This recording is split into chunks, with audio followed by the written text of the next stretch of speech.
আজ আবার সকাল সকাল ঘুম থেকে উঠেই এসি লোকাল ট্রেন ধরে আমি আবার কোথায় পৌঁছে গেলাম দেখো তো, তোমরা চিনতে পারছো নাকি? কি মনে হচ্ছে অনেক দূরে কোথাও চলে গেছি? না না, গেছিলাম বাড়ির কাছে চাকদাতে একটা কাজে। তো প্রথমেই পা দোলাতে দোলাতে একটা রিক্সায় বসে পড়েছি, আর আমার সাথে দেখো কে এসেছে আজকে। কাজ সারতে অনেক দেরি হয়ে গেছিলো, তাই একটা চিড়ে ভাজা খেয়ে নিলাম। আর তারপর মিয়া অমর থেকে কিছু স্ন্যাক্স আইটেম প্যাক করিয়ে পৌঁছে গেলাম আবার স্টেশনে। দেখতে পারছো কোন স্টেশন এটা? আর তারপর যেটা প্যাক করিয়েছিলাম সেটা স্টেশনে বসে খেতে খেতে দেখলাম আমাদের বিখ্যাত সেই এসি লোকাল ট্রেন পৌঁছে গেল স্টেশনে। ভাবলাম বুঝি অনেক লোক নামবে, নামলো মাত্র একজন। এই কাকুটাকে দেখো আবার উঁকি মেরে ভেতরে দেখে নিচ্ছি ট্রেনটা ভেতরে কেমন।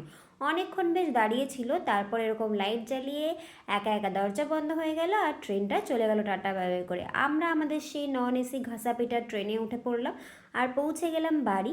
আর বাড়ি এসে চলে গেলাম পড়াতে স্নান ধান করে, কারণ এই ডিউটিতে কোনো ছুটি নেই। ফাইনালি বিকেলবেলা দুটো ভাত খেতে পেয়েছি। উফ, আজকের দিনটা এভাবেই কেটে গেল।